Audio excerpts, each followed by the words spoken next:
कुछ ना हो, कुछ पहाड़न के एकता है जौना के पर्वत कहल जाला।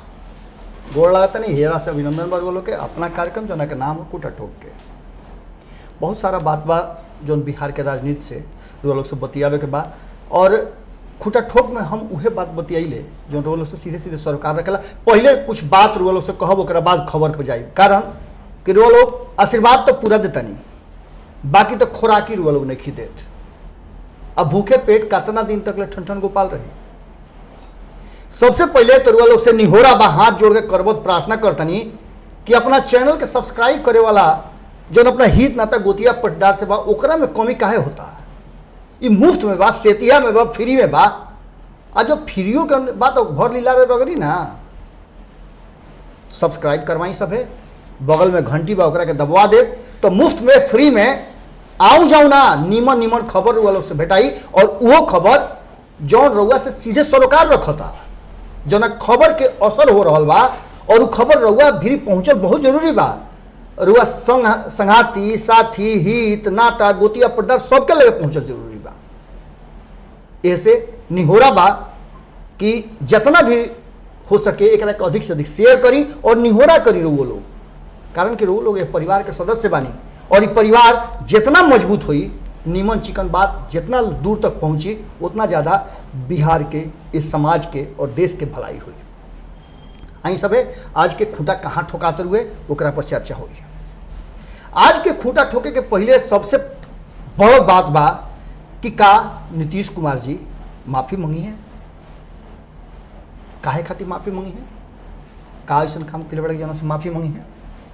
तो एकरा पीछे जो कुछ लोग नाहक झूठ मूठ के हंगामा करता, हालांकि चैनल वार और जौना तरीका के सोशल मीडिया एक्टिव हो गई बा, और आवे वाला 2020 के चुनाव है कोरोना संकट में डिजिटल माध्यम पर होके के बा, ऐसे डिजिटल माध्यम के गुणवत्ता और ओकर भाव बड़ी बढ़ गई बा।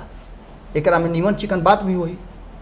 अगर वो बढ़िया बात जाने के बा और सच्चाई जाने के बा, तो रुआ चाहे जौना पार्टी से बानी, चूँकि राजनीतिक दल के लोग के ज़्यादा तनी तकलीफ बुझाला। केहू के बात अगर रखी रुआ, सच बात रखी, तो उनका तकलीफ होके लगला कि झूठ कहानी के परोसा। बाकी तो ये चैनल ऐसा है कि जहाँ झूठ ना परोसा सकेला, साँचे बात रुआ सामने रखाई। रुआ जदयू के बानी तब हूँ, बीजेपी के बानी तब हूँ, कांग्रेस के बानी तब हूँ, आरएलएसपी के बानी, हम के बानी, जाप के बानी, जौना पार्टी से रुआ बानी, चाहे रुआ आरजेडी के होखी, चाहे रुआ सीपीआई के होखी, बीएसपी के होखी, या फिर जजपा के होखी, या फिर सब लोग के होखी, या क्रांतिकारी को कि जौना पार्टी के रुआ पार्टी के जौन नाम होके, रुआ सब्सक्राइब करी इस चैनल के और आई ना अपन विचार दी, रुआ बताई कि रुआ का कैले बानी। लेकिन रुआ लोग तो अजुराइल बानी खाली ये बात में कि फलानमा का कैले, आपन अच्छाई दिखावे से ज्यादा दूसरा के बुराई दिखा के रुआ लोग गोड़ ध के माथा पर और ऊंच होके के फेरा में पड़तनी। लकीर के सामने लमहर लकीर पारल जाई, तभी लकीर छोटा हुई। मिटका उड़ला से लकीर कभी बड़ा ना हो सकेला। लगातार चर्चा रुआ देखले खब कि कैदी नंबर 3351 के जदयू के तरफ से होला। जी हाँ, बिल्कुल सही बा। लालू प्रसाद चारा घोटाला कैले तो उनका जेल होके के चाहिए, उनका जेल में रहे के चाहिए। कानून बा, कानून उनका के सजा देता। लेकिन 15 साल के शासन के 15 साल से तुलना करना आज वो भी 15 साल के बाद कितना उचित अनुचित बा, बिहार के जनता खुद समझ रहा बा। रुआ एक तरफ कहतनी कि हम विकास के नया बयार बहा देनी, लेकिन विकास के जो बयार के रुआ नाम लेतनी, जो योजना बा, उस सारा योजना के कहीं ना कहीं बड़ा में होल बा, बड़का गुड़ही बा, जौना में भ्रष्टाचार के बैतरनी बहता। एक तरफ जहां रुआ अपना विरोधी के आरजेडी के बार बार टारगेट करतनी, वो तो एक हाली में सारा गेमे पलट गई। लालू प्रसाद और राबड़ी देवी के 15 साल के शासन के लेकर के 2005 में नीतीश कुमार जी रुआ जौना तरीका से सत्ता काबिज कैनी, ओकरा से केहू के इनकार नहीं है। रुआ जौन वादा कैले रही 2005 से 2010 के बीच तक 5 साल के जौन कार्यकाल रहे, शासन रहे, ओकरा में रुआ जे कुछ भी कहनी ओकरा में विकास के एक रास्ता नजर आई और ई बुझाए लागल कि विकास के अलग से एक मानक रुआ तय करे खातिर आगे बढ़ल बानी और ई जनता के बुझाई। यही चलते 2010 में रुआ के पुनः ओकरा से ज्यादा जनाधार के साथ फिर से चुनल। लेकिन ओकरा बाद से 2010 से 2015 के बीच में जे कुछ भी भइल वो पूरा दुनिया देखलस। नीतीश कुमार जी के जो नाम रहे सुशासन बाबू के एक अलग तरह के पहचान रहे, उस सारा पर कहीं ना कहीं प्रश्नवाचक चिन्ह खड़ा हो गई। आज स्थिति ये बा कि रउआ अगिला के एगो छेद दिखाओ नहीं तो और सौंसे चिथड़ा दिखा देता। अब रफुकारी के करी? हमनी के रफुकारी करे वाला ना है जा आ ना हमनी के केहू के कहला के अनुसार ये भारत लाइव खबर दिखाई, जो खबर के सच्चाई बा उहे दिखाई। रुआ अपना दरवाजा पर ऑफिस के 15 साल बनाम 15 साल भय बनाम भरोसा टंगले रही, वो हमनी के दिखौनी जा। लेकिन भय बनाम भरोसा के पोस्टर हट गई। ठीक है तो है नीतीश कुमार रुए पोस्टर लगौले रही, रातों रात हट गई। अब स्थिति ये बा कि एगो पोस्टर रुआ बार बार लगातार रिपीट करतनी है बात के कि लालू प्रसाद और राबड़ी देवी के शासनकाल में भ्रष्टाचार के बैतरनी बहत रहे। चारा घोटाला जना के सजा याफ्ता लालू प्रसाद बड़ा, लारा घोटाला, IRCTC घोटाला, जमीन घोटाला, मिट्टी घोटाला, एकरा अलावे बहुत सारा फ्लैट घोटाला तो हई घोटाला हो। लेकिन रउआ ओकरा से ज़्यादा घोटाला में संलिप्त बानी। ये हमने की कहा, ये कहना बा एकर बड़का पोस्टर लागल बा RJD ऑफिस के बाहर। 55 गो घोटाला के नाम बा, जो में कुछ घोटाला तो ए तरीका के बा कि जौन राउर नींद हराम कैले हुई ओकरा के लेकर के कहल जा रहा बा कि 2017 में जौन रुआ रातों रात सत्ता परिवर्तन कैनी ओकरा पीछे दुइये गो कारण रहे। पहला कारण तो ये रहे कि राउर फाइल जौन रहे सृजन घोटाला वाला वो केंद्र सरकार के जौन भारतीय जनता पार्टी के कोर लोग बा उनका भी चल गई बा। ये बात के लेकर के लगातार RJD हमला रुआ पर करता कि कहीं ना कहीं वो पूरे वाकयात में रुआ पूरी तरह से इन्वॉल्व बानी या संलिप्त बानी या राउर गर्दनों में फसल बा। ये चलते रुआ भजन आ कीर्तन भारतीय जनता पार्टी के गावे खातिर उन्हें चल गई। अब यह बात में कितना सच्चाई बा इस बात के खुलासा भइल चाहत रहे, लेकिन खुलासा ना भइल।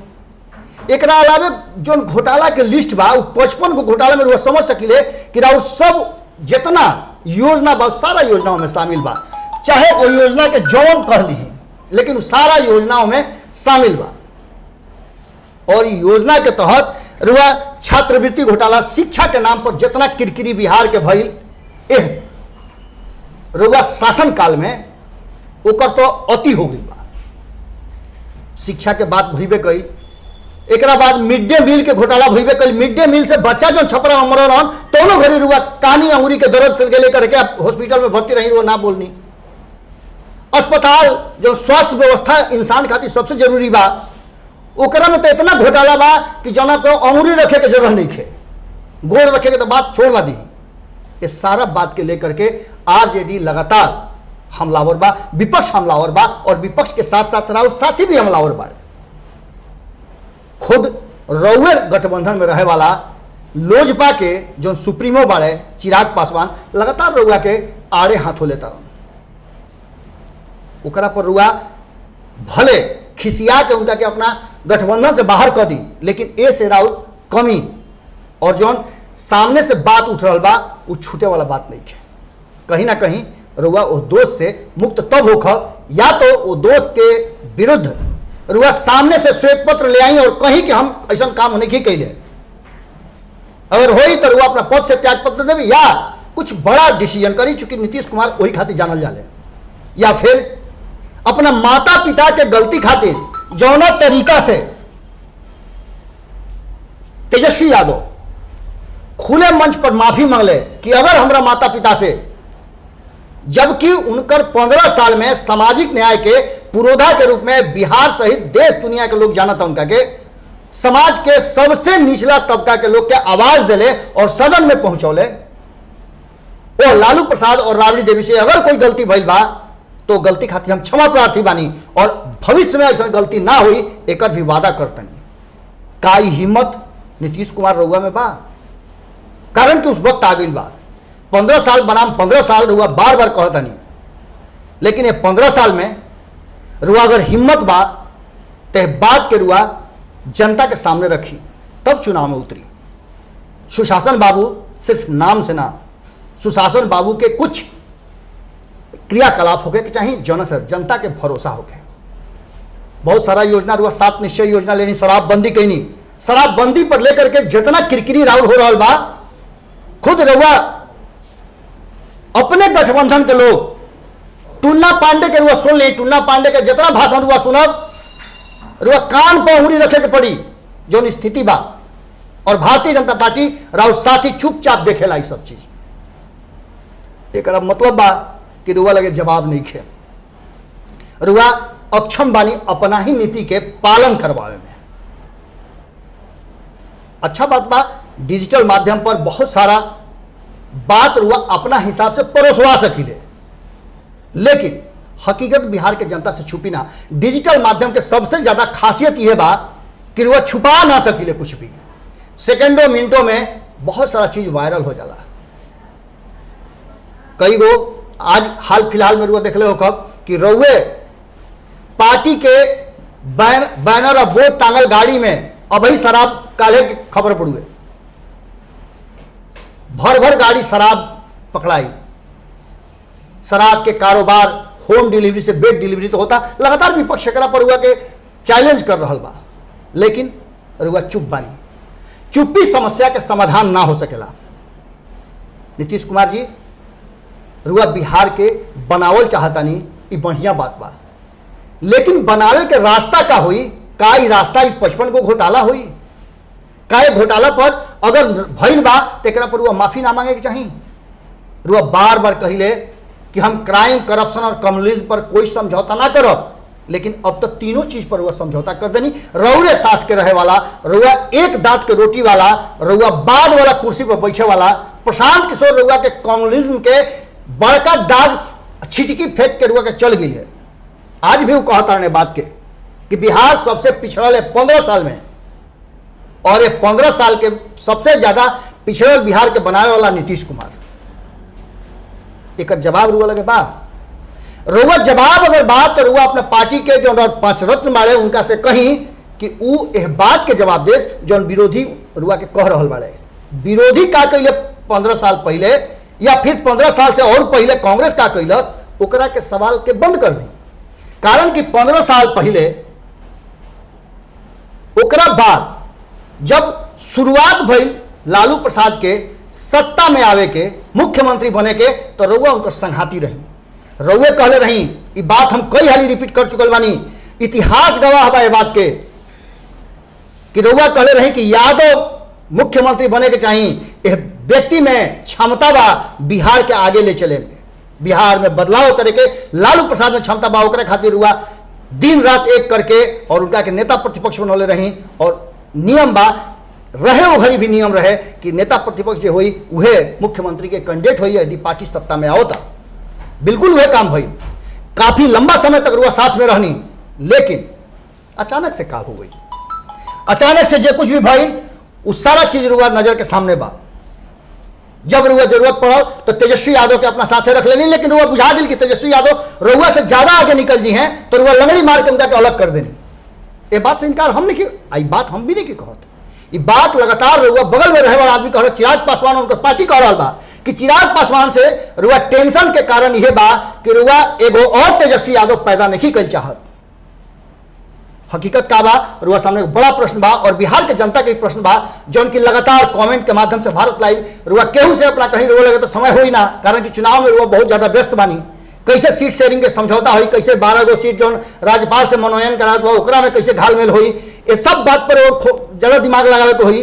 और भारतीय जनता पार्टी के दबाव बा, एलजेपी के दबाव बा, ये दबाव से रुआ अपन काम निपटाई। लेकिन रुआ पंचरत्न बाणों उनका से जरूर कहीं कि भारत लाइव के कमेंट भी पढ़ ली हैं कि कमेंट में जनता का रुआ से डिमांड करता, का पूछ रहा बा।